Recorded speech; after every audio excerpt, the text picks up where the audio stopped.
Grief can feel like it stops time, and yet somehow life keeps moving.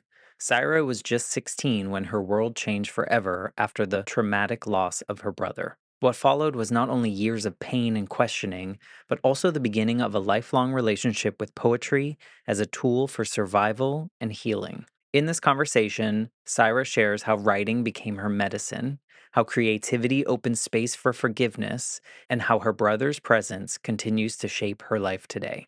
I made the decision to step away and walk down the hallway and went to my room. And I had a little bathroom there in my off my bedroom, and I'm like literally brushing my teeth. And it's maybe 2 or 3 minutes after that moment with David in the kitchen.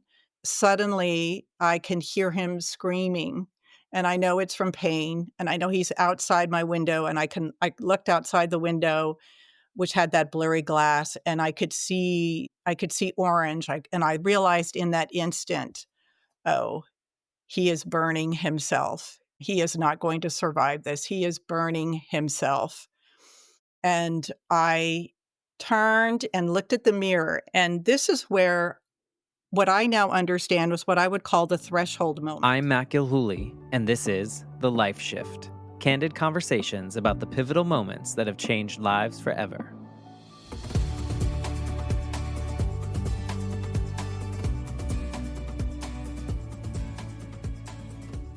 Hello, everyone. Welcome to the Life Shift podcast. I am here with Cyra. Hello, Cyra. Hello, Matt. Hello, everyone. Well, thank you for wanting to be a part of the Life Shift podcast.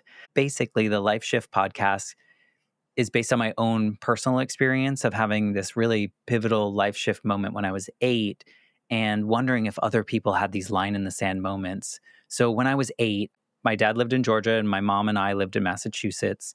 So I was visiting my father for the summer. My mom was doing a vacation with her boyfriend. And one day after summer camp, my dad pulled me in his office and he had to sit me down to tell me that my mom had been killed in a motorcycle accident. And at 8 years old, it was late 80s, early 90s. So people weren't really talking about grief and people weren't like kids, oh, they'll bounce back kind of mentality. And so I assumed that I just had to show everyone that I was perfect and okay and I was going to be fine. So I pushed all that grief down. Took about 20 plus years to finally figure out how to grieve properly, at least the loss of my mother. All the while in that messy, messy grief journey, I wonder, do other people have like these singular moments where from one moment to the next, everything about them or their life is significantly different or completely different? Turns out lots of people have many of them. I think I knew that, but then I was also a little naive thinking everyone has one big pivotal one, but we have a lot of them and we kind of move through the world, but I think most of us can identify one that maybe changed us more significantly. So I'm so glad to have you here on the show to kind of share yours because as hard as your story is, there are people out there going through the same thing right now that maybe you sharing it can give them some ideas for their own life or maybe just feel less alone in what they're going through. So thank you before we even get started for being part of my healing journey and everyone else's healing journey that's listening. Well, I deeply appreciate your intentionality, Matt, and I'm honored to hope that anything I say today might contribute to someone's sense of healing, of feeling like the world can be a trustworthy place, that maybe there's some creativity, some hopefulness, some new hopefulness, some new degree of hopefulness for them. Absolutely would be an honor to contribute to that in any small way. So, I think it's 100% possible. We never know how our stories are going to impact someone else.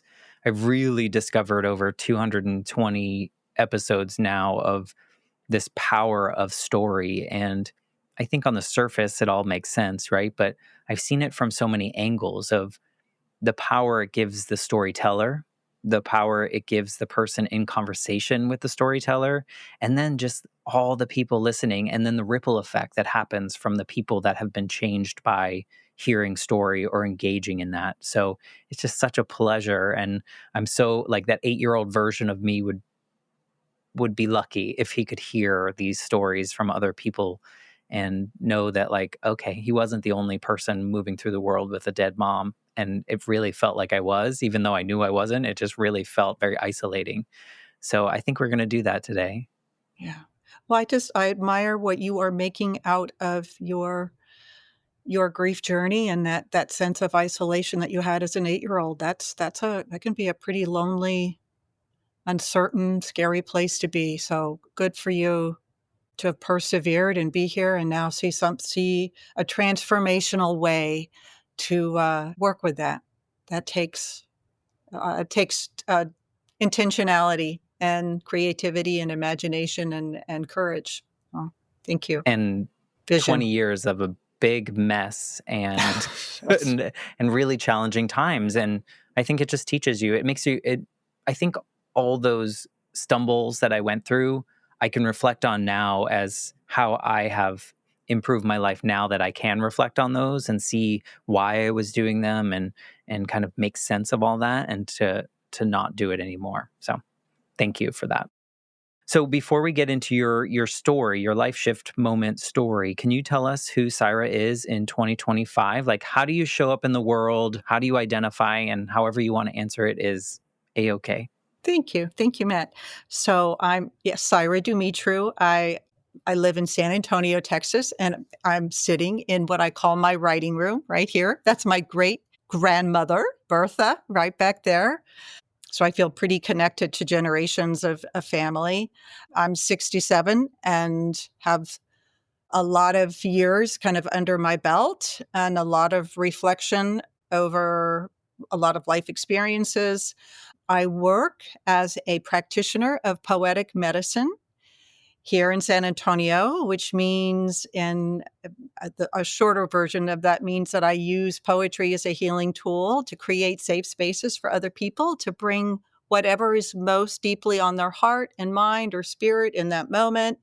And no experience with poetry is necessary to show up in that space. My definition of the poem is the honest voice of the heart and mind and spirit, and finding a way to bring that into language and putting it on the page, or not, but connecting with it in some way. So I'm a mother with grown children. I'm a swimmer. I'm a year-round swimmer. Swimming has been a really important part of my healing journey. I think because of the wholeness of that particular movement, it requires the whole body, and being in water and sometimes being underwater, and the rhythm of it continues to be very important to me as a place to process and feel deeply relaxed. And so I always feel very lucky to have a body of water large enough nearby to swim in it. That's a lot of what I do at the moment. And I write poetry almost every day. Poetry is certainly part of my daily life. Absolutely.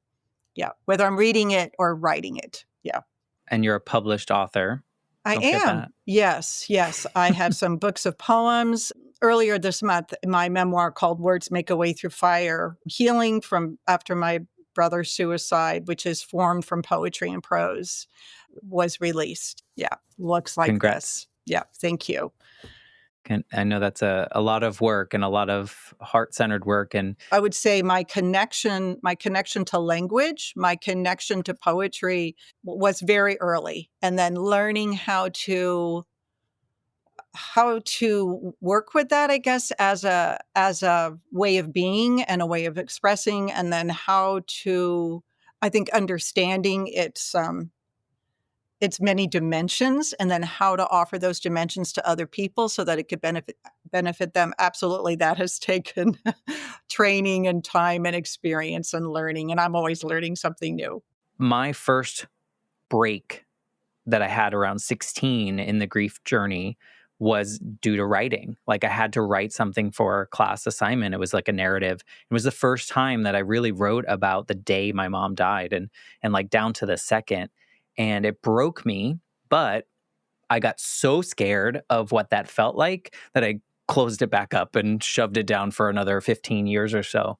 But writing Wow. is, after I found my final breakthrough moment, I guess, I did do writing, and then podcasting came around and kind of found me there. So yeah, I love it. There's so much healing in getting the words out of our head and putting them together. And for me, things in my head are much messier and scarier. And then when I get them down on paper, I'm like, okay, this all Yeah. makes sense. This is palatable. Yeah, it does. It brings orderliness to it. And writing brings orderliness to it. And it also can allow a lot of the energy of the feeling that's in here transferred to the page. So there can be literally a transfer of emotional energy and can kind of clear out space here. But I can't help but wonder, Matt, if when you did that writing at age 16, if there had been someone who could have really witnessed that writing with you, like really sat with you, received the emotional and spiritual details of what you were sharing, not look at it as an assignment for school that maybe ended up with a grade or not, but understanding it as a really profound expression of your soul and like holding that with you and witnessing it and supporting you and then providing ongoing support. It which is, and the reason I say that is a really important part of being a practitioner of poetic medicine is the witnessing and holding in a very deep and tender and non-judgmental, affirmative way someone else's healing journey, kind of step by step. It was the 90s. I, yeah, it's well, some of yeah, yes, but yeah, yeah, In general, I think the people around me and my family members, they just didn't have the tools. It wasn't something that right, they right, had experienced. And so there's no fault to anyone. I just wish that I had the tools earlier. But if I had the tools earlier, I might not be here talking to you. So, like, there's all these like weird, hard to say silver linings that come from some of these life shift moments that we have, yes, that once we get to the place where we have more self-awareness and we have the ability to reflect with kindness and honesty and those pieces, I think we can find, I don't want to say silver linings, but we can find something good that comes from something really, really hard that we've moved through. That was yes, hard to yeah, say. yeah. No, I came across strongly though. That was very clear. Why don't we get into your story? I love it if you can paint the picture of your life leading up to this life shift moment, and the goal being the before version of you and the after version of you. So, however much you need to paint about the before version of you. Right. Right. Thank you. Thank you. So I would like to go back to like 1974, which probably seems like a really long time ago to some of you who have joined us today. So 1974, I am a teenage girl in Cincinnati, Ohio. I am one of four children. I have two older brothers and a younger brother, very dear brothers. And we live in, like I said, yeah, suburb of Cincinnati. It's February. You know, it's been winter for a long time. It's pretty gray in Cincinnati during the winter. I'm a junior in high school. I have my driver's license. I had it for like 2 months, so I'm very excited. I have my driver's license. I play soccer. I write for the school newspaper. I'm pretty involved with things. I try not to be at home an awful lot because it's just kind of a chaotic place. It's a loving place, but there's just a lot of turmoil, I would say, loss and confusion. And my eldest brother, David, has had quite a journey kind of up to that point. And he had been gone, kind of missing for a number of months. So this is 1974. In 1973, like he had gone out to New York City to spend some time with our grandfather. And one thing led to another, and he ended up leaving and hitchhiking all the way from Brooklyn, New York, to he ended up in Seattle eventually. Oh, wow. A long way, just hitchhiking across the country. But we really didn't know where he was for much of that time. And then one day got a phone call and he'd had a breakdown in Seattle and he came home to us. But he really wasn't, as I say, kind of quite the same. So he was very depressed. There was a lot of depression there. And again, it's 1974. There's so many more resources now than there were then. And he's a guy. He's 19. He's 19. I'm 16. Yeah. So it's a Friday night in February, and I am looking forward to going out on a date pretty soon. but we have sat down to dinner. So it's my mother and my father's out of town. So it's my mom and my eldest brother, David, and my youngest brother, Peter. My middle brother, Noel, was already in college in Indiana, about a 2-hour drive from there, hour and a half. And then it was a family friend. David was very quiet during dinner. There had been a phone call from our brother there at college, and we'd all talked to him briefly and then sat down at the table. And it was a hurry dinner because everybody had places to be except David. My mom had somewhere to be, and I was looking forward to this date. And Peter and Charles were heading out. So dinner was hasty. Everyone kind of disappears except David and myself, and we're in the kitchen. We're bringing in plates from the dining room, and we're standing in the kitchen. And I remember David just kind of stopping, putting some plates on the little table in there, and then kind of stopping and like looking directly at me. And there was a lot of not just darkness in his face and his eyes. I could tell he was very distressed, but the, it was as if doom had a presence. That was what I sensed around him. It was almost as if there was a whirlpool of doom around him. And I was frightened. I felt scared. I felt overwhelmed, but I was also very aware in that moment that I had a kind of choice, that I could kind of step forward and try to be empathic. I don't know what I would have said or done. Or I could turn away and I could get ready for my date because he was going to be coming anytime, and I could step toward what felt like happiness and joy to me and getting away from the family drama. So I made the decision to step away and walk down the hallway and went to my room. We lived in a ranch style house. So I had a little bathroom there off my bedroom, part of my bedroom. And I'm like literally brushing my teeth. And it's maybe 2 or 3 minutes after that moment with David in the kitchen. And suddenly I can hear him screaming. And I know it's from pain. And I know he's outside my window. And I looked outside the window, which had that blurry glass, and I could see orange. And I realized in that instant, oh, he is burning himself. He is not going to survive this. He is burning himself. And I turned and looked at the mirror. And this is where what I now understand was what I would call the threshold moment between the before and the after. And I'm going to pause for a moment and say a threshold, like if you look at the origin of the word threshold, it's fascinating to me. It actually originally meant a stone or a piece of wood that was placed under the door, like a door sill. So that means that it was a space in and of itself, a holding space, a very, very short, brief kind of holding space, but a space in and of itself.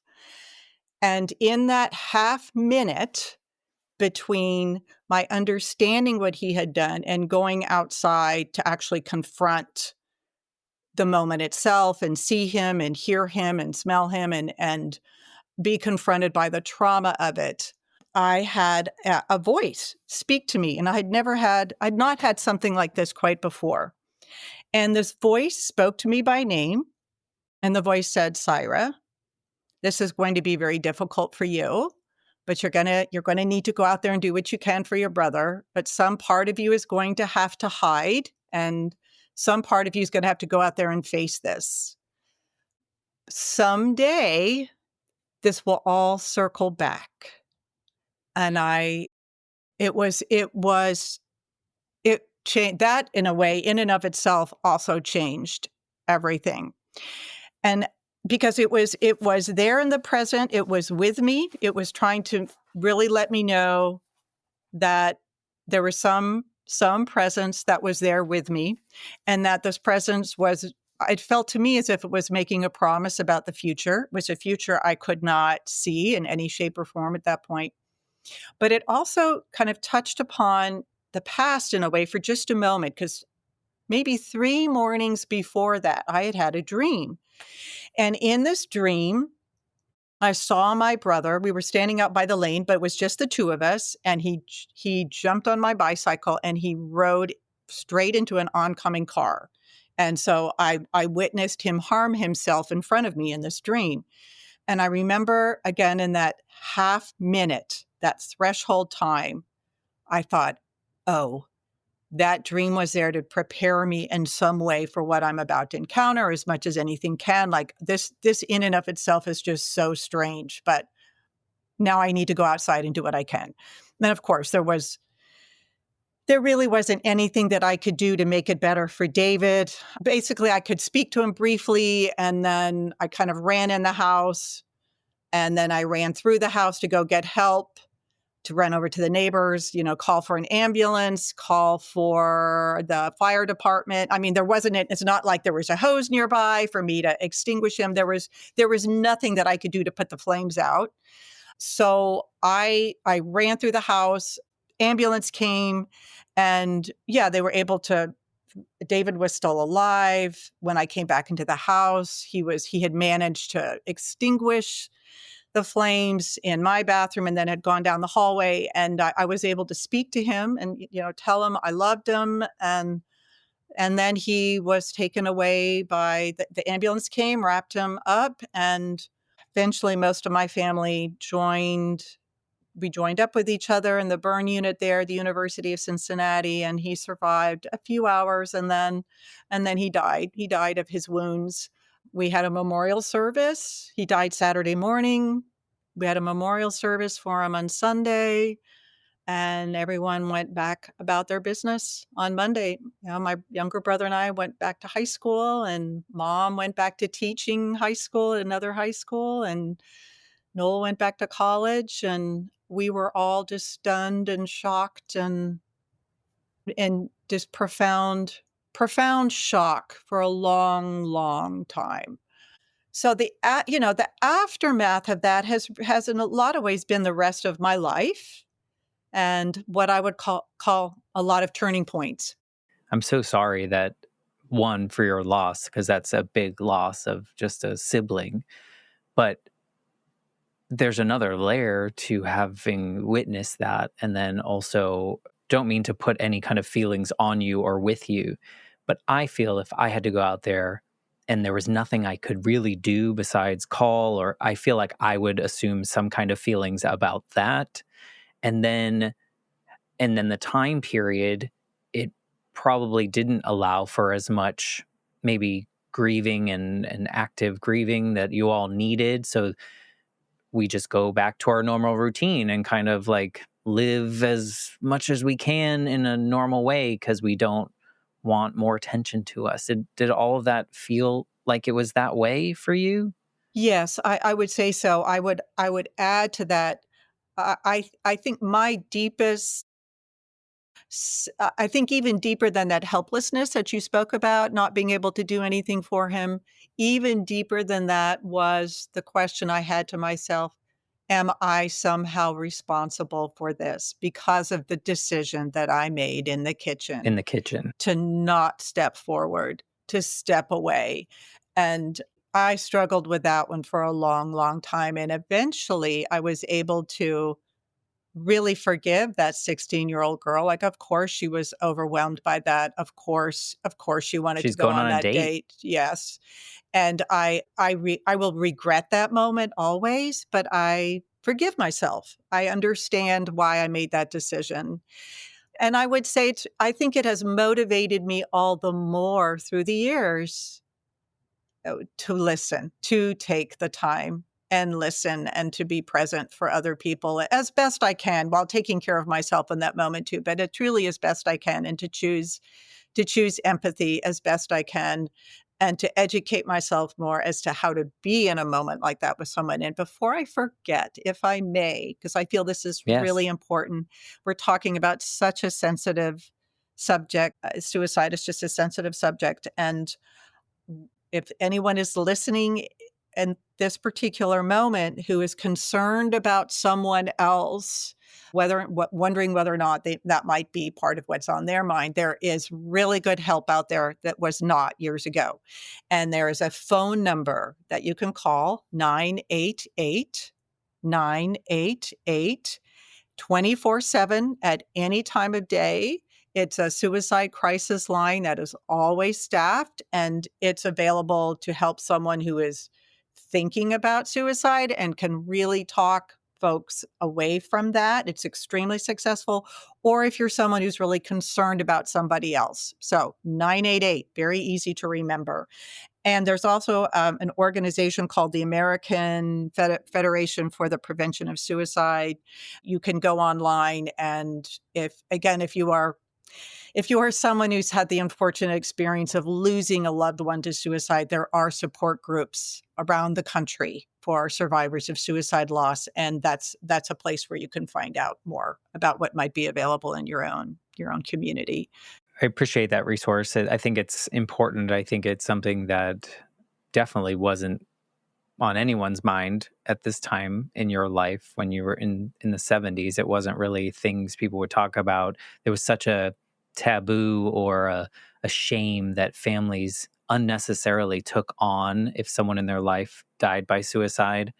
And it shouldn't be that. And I'm glad that there's more help out there. I'm also glad that you have forgiven yourself. I hope that's, I hope that's far back in your mind of things that you regret. And because we're kids. Like, Yes. There's one thing, and I can relate to this in a way. When I was 8, right before my mom went off on her trip, before I went to visit my father, I threw probably one of the biggest temper tantrums I've ever thrown in my entire life at that point. I'm sure I did after. But I was like, I told her she couldn't go. I didn't want her to go. She had gone before. Like, this was the second time they were going. So, but this time, I don't know if it was a feeling I had or if I was just being an 8-year-old, but I often think about that moment. Like, what if I had fought harder? And I'm like, you were 8. She was 32. She wasn't going to listen to you. She wasn't really going to listen to you because you're a kid. And so, but I did. I carried that along for a while. Like, oh, wow, what if I had fought harder? But we can't. I mean, we can do that to ourselves, but we don't have to. Well, the what ifs are big. They just are. Yeah. Yeah. We'll do it. We'll do it until the end of time. But yeah, that moment and the threshold is really interesting because when you first described it, I was thinking like it's neither here nor there. But for you, it seemed to be like everything. It seemed to be like this really pivotal part of like reassurance that you as a human will be resilient in your own way and you will deal with these hard things right now and things will come back around. But do you see it as like neither here nor there, or do you see it as this like everywhere all at once? That's a great question. I think it feels like it's more everywhere all at once in the sense that by having this, what felt to me to be this transcendent voice speaking to me and calling me by name, I, I was known to this transcendent presence. I was known. Mm-hmm. And that felt so mysterious and sacred and raised all kinds of questions because then I wanted to know, well, where afterwards, well, where is voice now? What form is this going to take? What is the path? Like I have the sense of a vision that's been offered me. I have the sense that there is a path. There's a promise. I feel as if a promise has been made, but where is the path? And the path for me, I began to see stepping stones. And I was really fortunate, really, really fortunate in college to begin to see stepping stones because it was poetry, it was writing. And I remember I think it was my sophomore year. So I'm 18, 19. I went off to college at 17. So I'm 18 or 19. So it's only been 2 or 3 years since we lost David. I'm taking a poetry writing class at Indiana University. I've sat down. I don't know. There's this image. There's an image in my mind, and I should say at that time, in part because I had not found good counseling. There wasn't necessarily that sort of support, and I was in a tremendous amount of inward pain, emotional pain, psychological pain, spiritual pain. I could still be triggered by the trauma of what I witnessed. So, while on the one hand, I was focused on my studies and trying to be a good student, and on the other hand, I was also trying to numb the pain. And I was doing that in ways that were not necessarily the healthiest. I was drinking, I was doing various substances, and I recognized that I didn't want to be using self-medicating in those ways. I knew that that wasn't what I wanted. I knew that there was a level of unhealthiness in that, but I couldn't quite break away from it.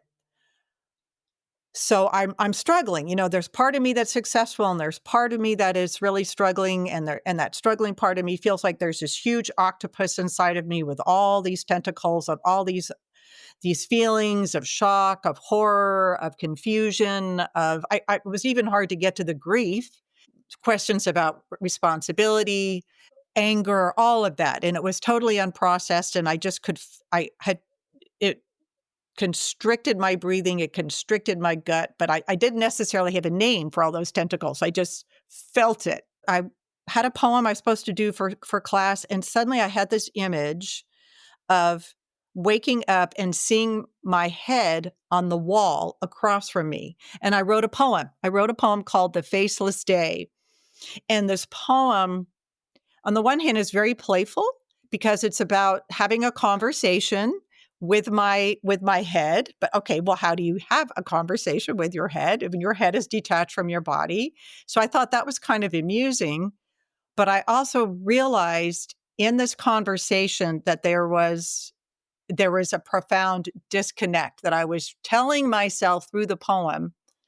The poem was revelatory in that way. I was telling myself through this metaphor in the poem that I am very disconnected from myself. So that was number one, and that the poem was a safe place to explore this. So that was kind of number two. But where the poem went was the most important part, because at the end, the poem tells me, I start having a conversation with my head, and my head says, "Oh, I can't connect with you. You're too hard. You're too hard on yourself." And so I say back, "Well, what do I do?" And my head says, "Well, you need to listen to your instincts." And I said, "Well, how do I do that?" And it said, "You need to write, WRITE." And so I'm beginning to write in the poem, and then I see what I think is as a little bug, and it's my instinct. And so I swallow this bug, and it's my instinct. And I think what the poem is telling me is, follow your creative instincts, commit to writing, commit to poetry. That's the path of healing. And I got the message.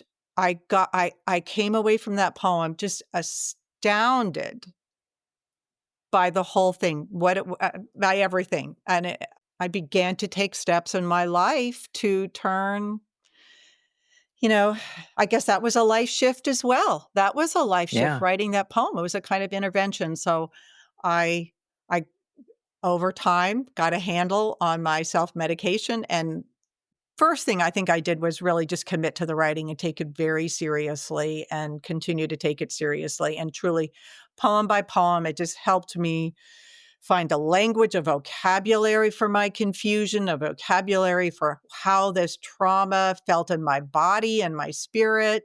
It just created more room for me to move forward and live with more intentionality, one little step at a time, that over the course of decades. I mean, decades. You know what? Something stuck out when you said taking writing seriously, like really leaning in and getting serious about doing that. My mind went to, the more serious I get about writing, the more type A I get. And it's not as fluid. It's not as brain dump, heart dump, whatever, it becomes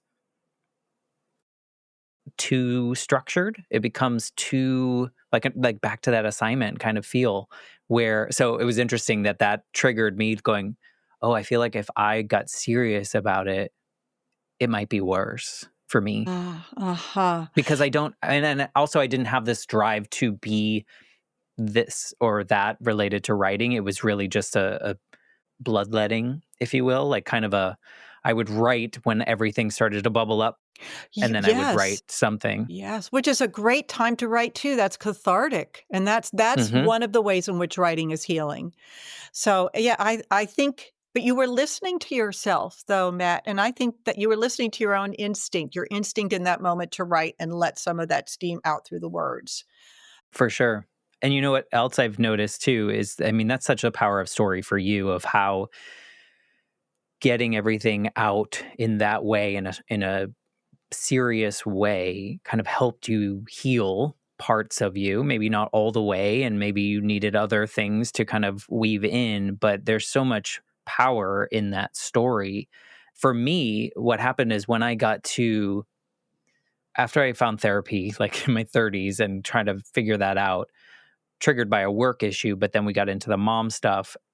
Once I figured that all out, I started just sharing on like social media the most vulnerable things that I've written. And I did it for two reasons. One, growing up, it was always like, you can't share certain things with people because that's our business or that shows weakness or whatever it may be.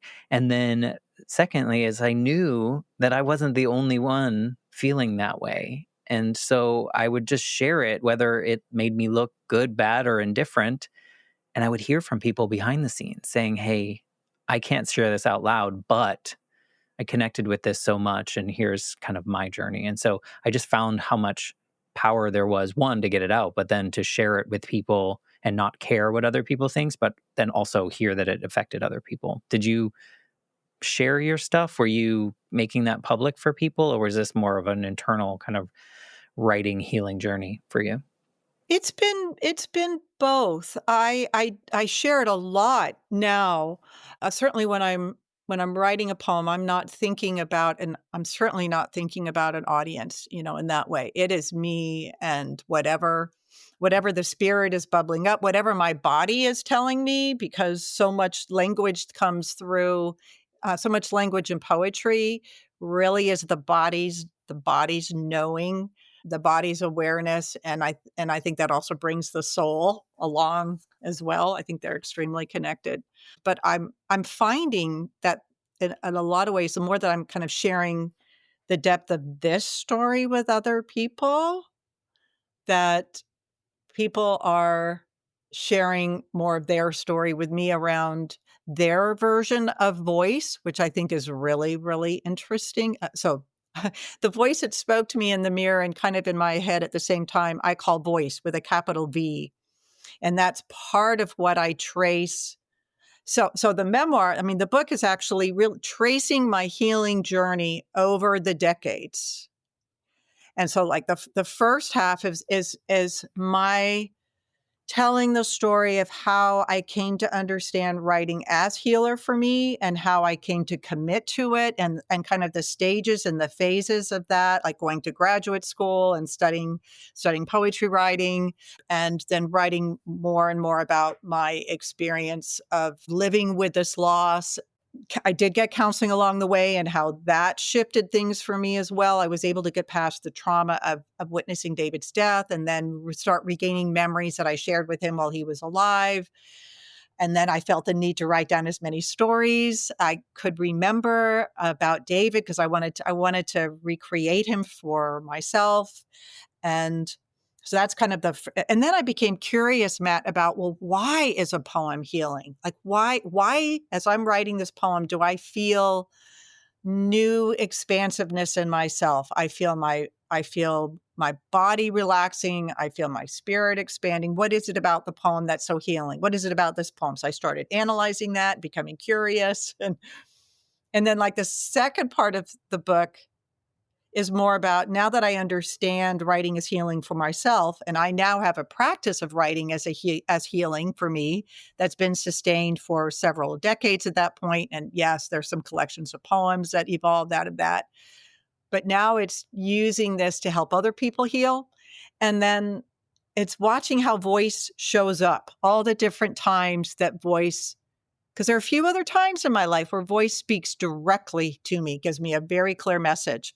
But otherwise, I believe voice is showing up with every poem and is part of the creative process. Absolutely joining me in the creative process of writing a poem, which is not an academic thing for me at all. It's a creative act that connects me with myself, but with something much bigger that's also flowing through. And it's kind of my access point. It's my access point to that flow of the larger creative, loving, spiritual presence in the universe that I believe in, that has showed up in my life throughout my life. Yeah. I love that. It's funny, not funny. You said that, you don't look at it as academic, and I'm like, why do I? And I know why I do, because when I was 8, when my mom died, it felt like abandonment. And Oh, so sure, with the sure. people around me thinking, or I could hear them say, we need to make him happy. He needs to be happy. He needs to be okay. I absorbed, oh, I need to be okay and I need to be perfect or someone else is going to leave. And so most of my life, everything that I did was to be perfect at it so nobody would leave.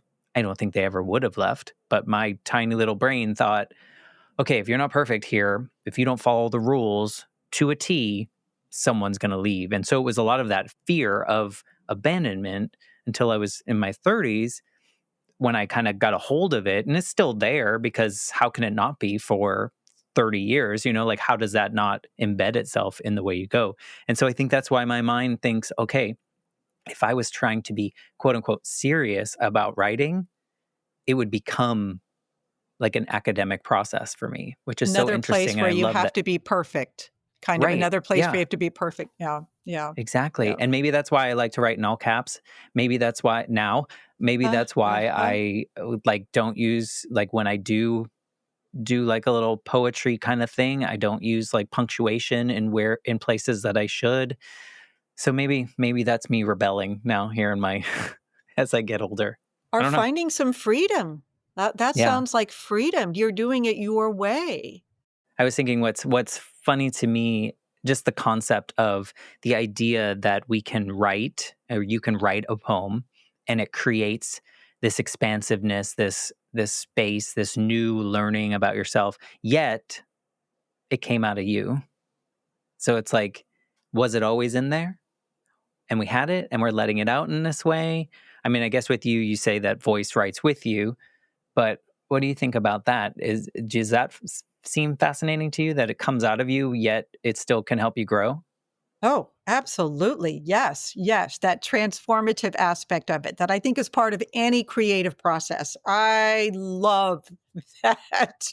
Um, yeah, where does it come from?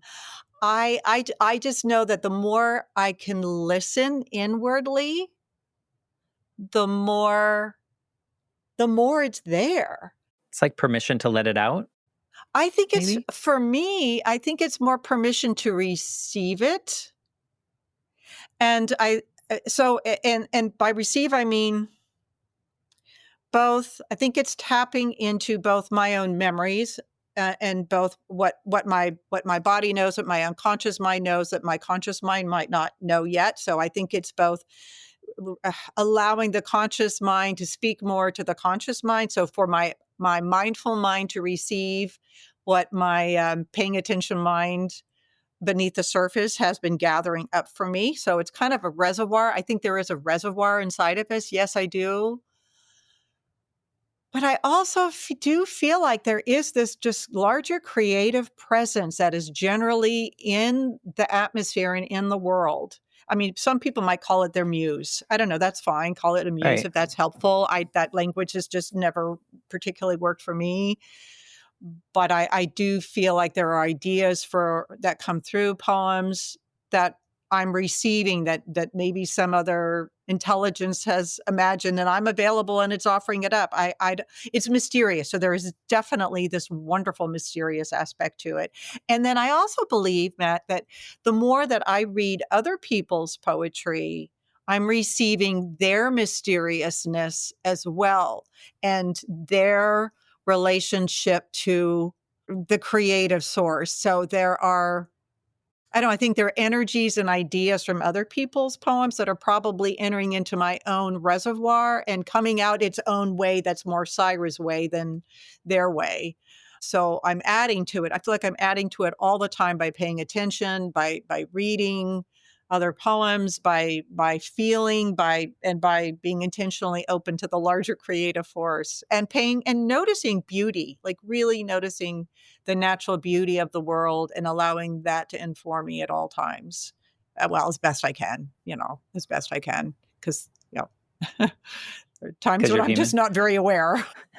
So, yeah. Would you say that, or maybe I'm just visioning this, is the voice like a guide for you, like a guide through your life starting at 16 and carrying you through? I think I like that as a metaphor, to think of it Hmm. to think of the presence as a guide. Uh, You don't have to like oh, it. I'm yeah, just well, curious. sure. It's Like, it not seems the like you mentioned that he, or not he, the voice shows up at certain other parts in your life to kind of like, so I was curious. right.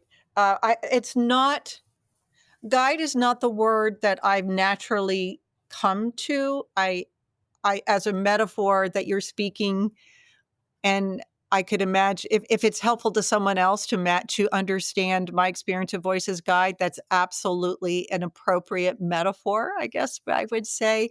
I have found it curious that voice, it's not a male voice, it's not a female voice, it's not embodied, uh, but it's Sounds like just it's hard to describe too. but it's incredibly real. It's just present, It's and I like think it's there. Yeah. it's there and speaking to me in the language that voice understands. I will hear it. I will see, I don't even like using the pronoun it. Yeah, it's like I will hear the presence of the voice. It's a presence. That voice is presence. Oh, isn't that interesting? I'm trying so hard to not use it. Voice is presence, which means there's energy, there's there's texture, there's an energy field. That's probably more accurate for me than guide in terms of my experience. Yeah. Yes.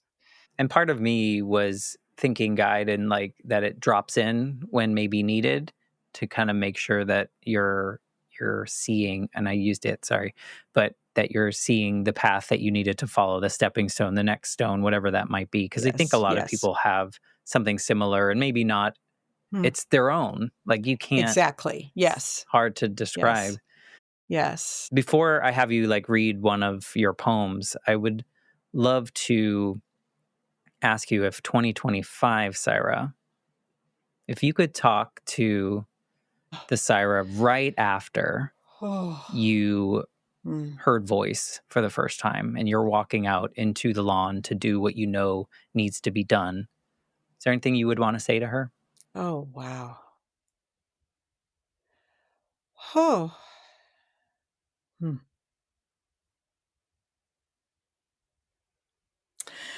Ah. The words that come forth are, um, "In due time, all will be well. In due time." Uh,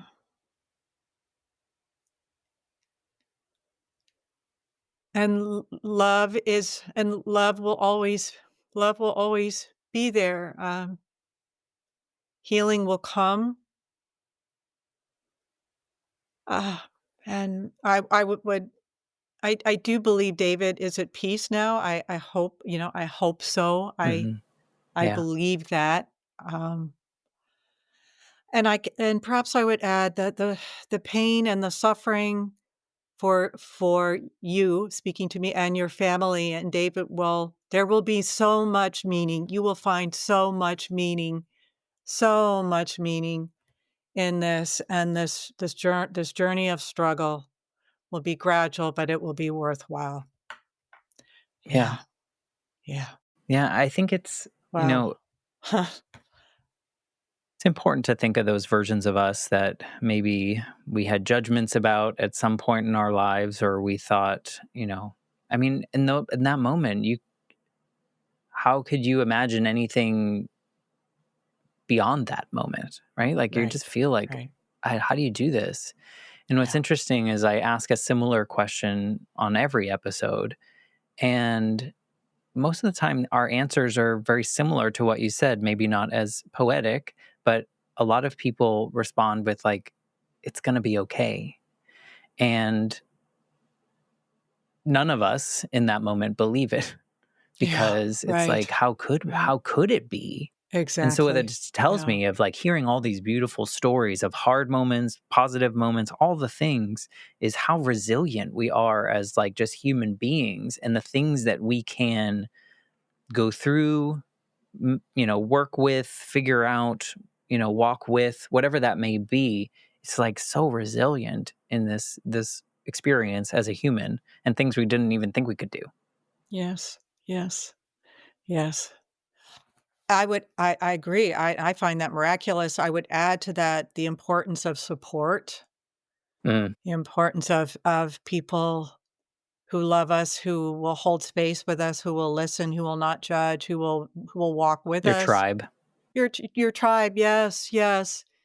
And I can't imagine this journey without creative process, whatever that might be. For me, it's poetry. For someone else, it might be podcasting, painting, photography, dance, music, gardening. But having a creative process, I feel is vital, absolutely vital to dealing with struggle and dealing with grief and dealing with recovery from trauma. Yeah, It your we proof of do it. concept for that.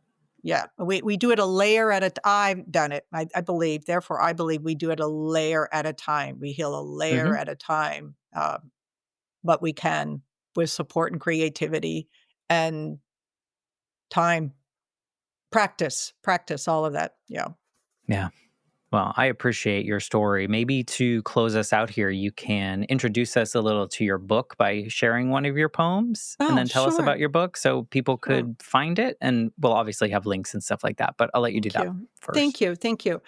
So, you know what, I will read a poem in a moment. I do wanna talk about the cover because it's an important part of the story. This is my brother David, and this is me. So here we are as children, and he's probably 4 or 5, and I'm probably 2, and our father took this photograph when we were very small children, and if you kinda keep looking, it might become clear that I am leaning my head against David. He's very absorbed, he's doing something, he's very absorbed in doing what he is doing, but he is choosing to hold himself still as his little sister is leaning her head against him. And that bond, that attachment has been an important part of my story too, an important part of connecting with him. He has showed up in my dreams a lot and as a healer in my dreams. So the poem that I would like to read reflects on one of these dreams. It's called Listening for Owl. I will simply say that the poems that are part of this book are an essential part of telling this story. There are places in the book where there are probably about 40 poems built into the whole book of many chapters. And sometimes the poems are helping to tell the story in the chapter, and other times the poems are the focus of the chapter. And I'm talking about, well, why I think that poem was so healing. And then there's a section at the end of the book where I invite David to speak directly.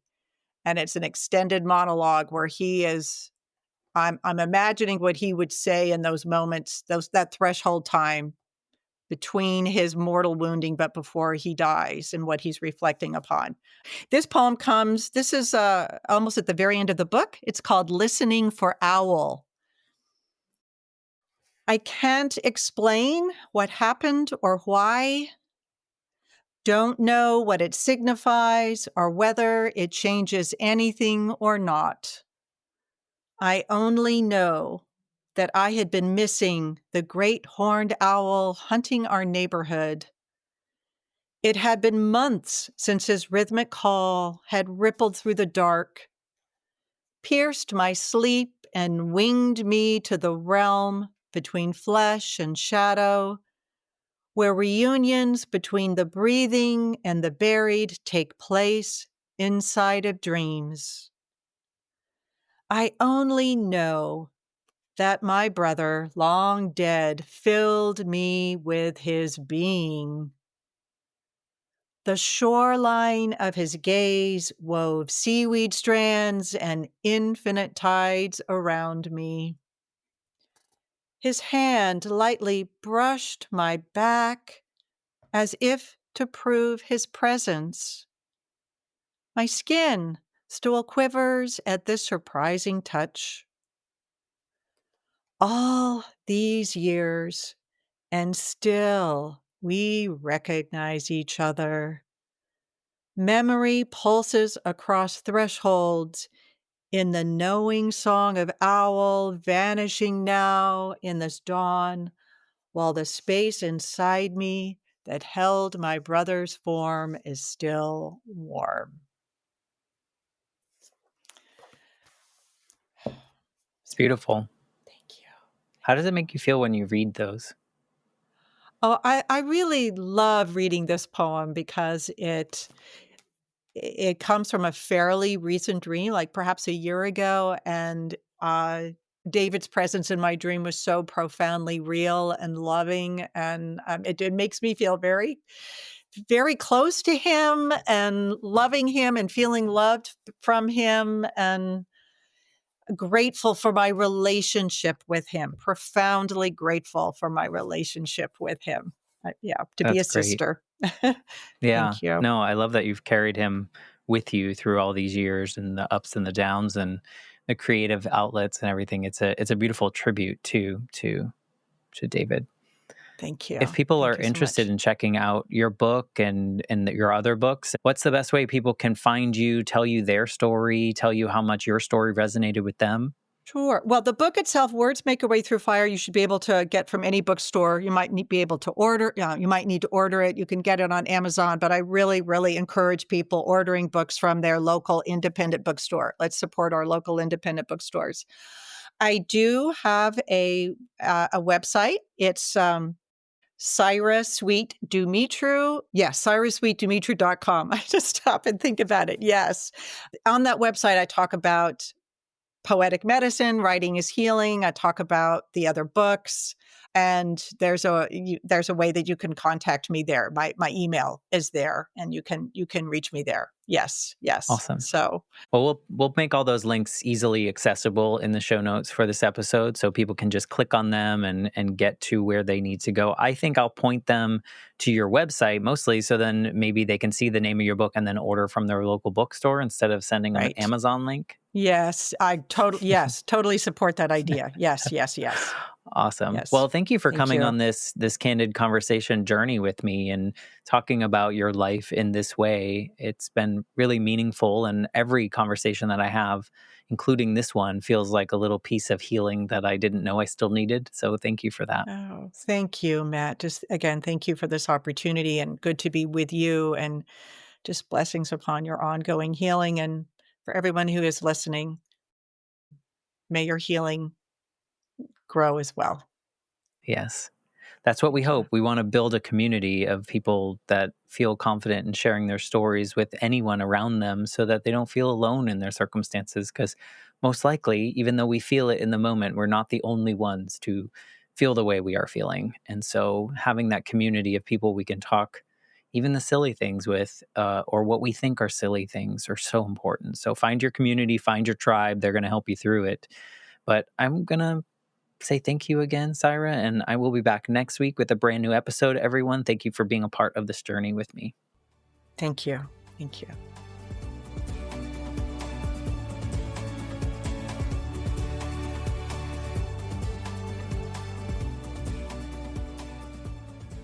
For more information, please visit www.thelifeshiftpodcast.com.